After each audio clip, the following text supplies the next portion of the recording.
figé. Elle ne bouge plus. Mais la mine, on a percé l'écorce terrestre. Et il cherche toujours. Il est concrétisé par Bernard, qui est donc un guide bénévole. Et maintenant, Bernard, ils sont à toi, ils sont chauds, tu peux les prendre. Bernard, pour information déjà, à l'intérieur de la mine, il fait 11-12 degrés. 1 km 300 de marche.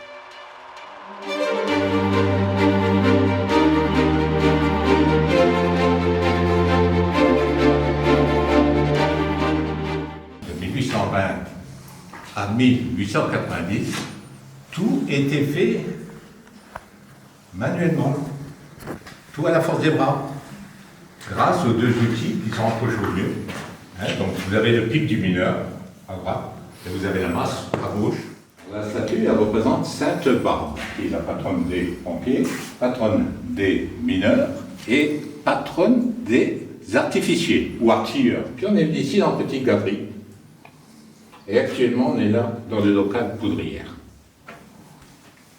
Donc nous allons faire le circuit, tous les chantiers. Et puis nous allons revenir direct. En vert, c'est la mine ancienne. Ici, en jaune, la mine à air comprimé. Et en bleu, la mine moderne. Donc de 1820, on va dire jusqu'à 1900, c'était des gens, donc tout le monde pouvait venir extraire du minerai pour le revendre, pour gagner un peu d'argent. Et à partir de 1900 environ, il y a eu des patrons comme De Wendel, donc qui lui faisait travailler des ouvriers pour récupérer le fer, pour alimenter ses usines.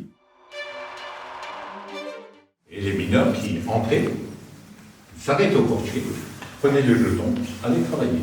Donc il y a le mineur qui avait le numéro 41, prenait son jeton, le mettait dans la poche, allait travailler. Et ici, vous voyez encore un fossile incrusté dans la roche. Alors, les mineurs, pour leur sécurité, ont mis des poutres au plafond ou des poutres à la verticale pour la sécurité. Ces poutres à la verticale, on les appelle des chandelles. C'est du sapin. Le sapin va plier avant de casser. Il va crisser. Et ça fera une alarme. Et deuxième particularité, eh bien le sapin, comme c'est un résidu, tant qu'il est humide, il ne pourrit pas. Vous voyez que cette galerie, elle est bien droite. Hein. Pourquoi? Parce qu'elle a été creusée au pic. On voit très bien les coups de pic. Hein. Il y a 30 km de galerie ici.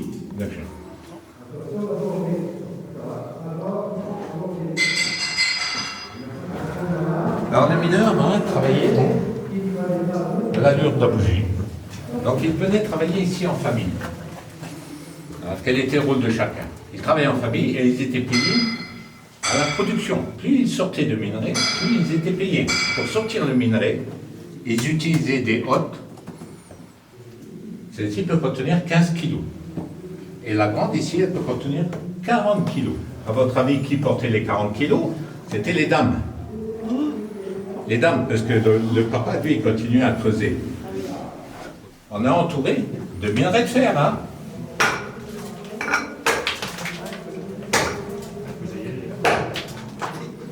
Alors, à partir de 1860, on va dire, les mineurs vont utiliser un autre mode d'éclairage.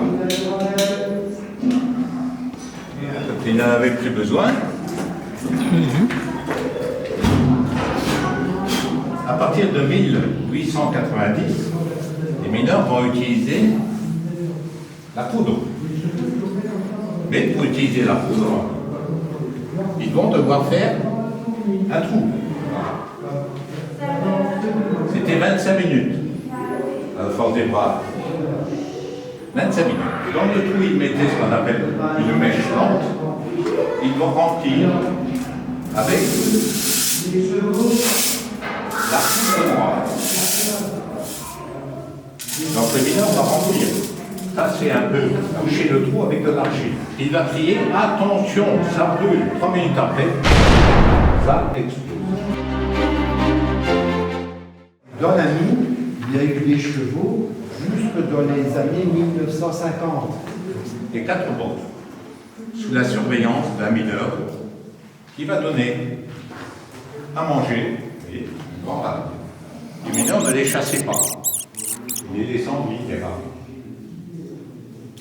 Alors pourquoi il les laissait en vie, les rats? Avec les petites oreilles. Il entend mieux que l'être humain. Je vous ai parlé de la poutre là-bas, qui va crisser un peu. Et bien le rat va entendre avant le mineur. Donc tous les mineurs vont voir les rats se trouver et vont aussi se mettre à l'abri. Les 2 chevaux tournaient et faisaient actionner les 2 pompes.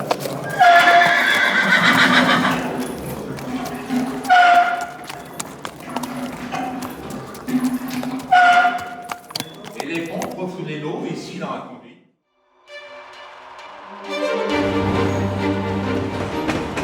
Ce wagon-bois, c'est 500 kg de minerai. Les mineurs remplissaient la place. Quand le wagon était plein, ce sont des mineurs qui poussaient le wagon jusqu'à la sortie de la mine. Ils devaient sécuriser le chantier. Ils devaient faire le sondage et le purgeage. Alors le mineur va utiliser pour ça une barre à mine. Ah, c'est comme ça. Aucun danger. Alors, il continue. Ça veut dire que le bloc n'est pas bien accroché. Il va mettre le pied de biche entre le bloc et le plafond. Et quand il a un bon appui, il va forcer pour faire tomber le bloc. Ils vont le remplir. Ils vont redescendre. Là, ce ne sont plus les mineurs qui vont pousser. Ils vont prendre un cheval.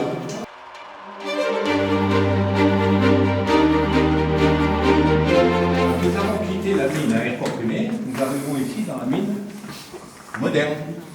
Les 2 tours vont être faits en 2 minutes.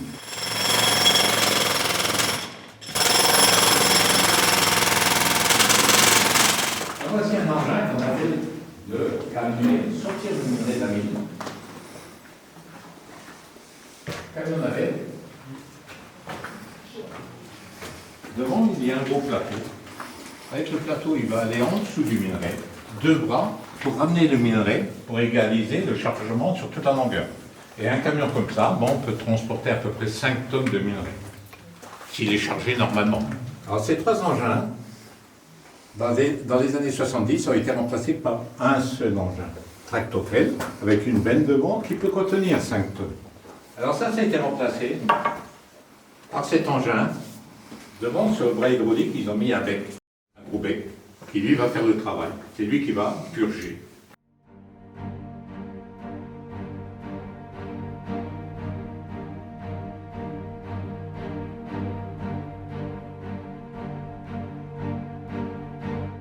Quand le tir il est prêt à exploser, le mineur, le bout de feu, donc va actionner la sirène. Quand tout le monde est à l'abri, le bout de feu va mettre sa clé ici en place, donc il va appuyer là et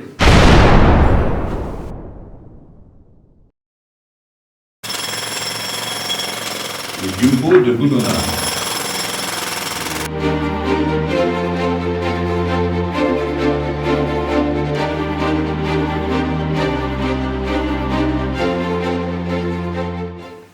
Partir par là, on va partir par là.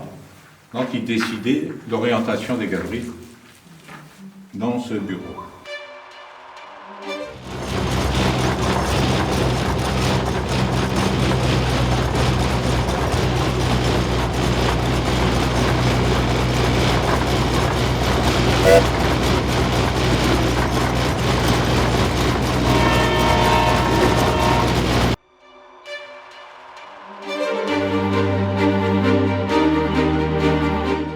Montrer le travail des mineurs de fer.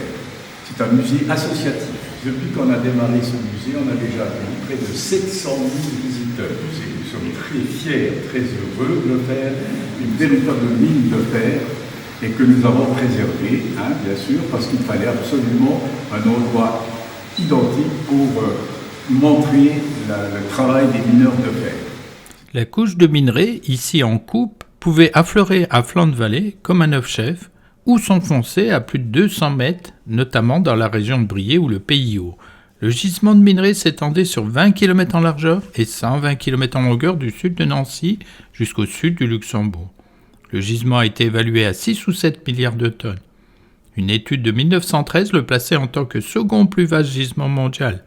La Lorraine produisait alors 1/5 de la production mondiale de fonte.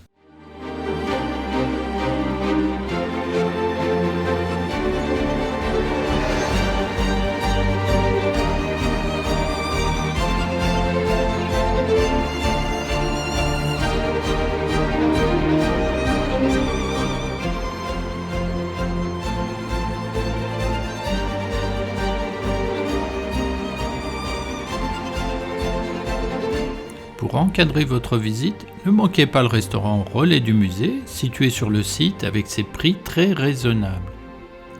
À l'issue de votre visite, repartez en direction de Hayange. Vous circulerez dans les rues typiques de la cité ouvrière et minière. Vous remarquerez que les quartiers ont conservé l'architecture et les propriétaires ont su donner de la gaieté à leur quartier.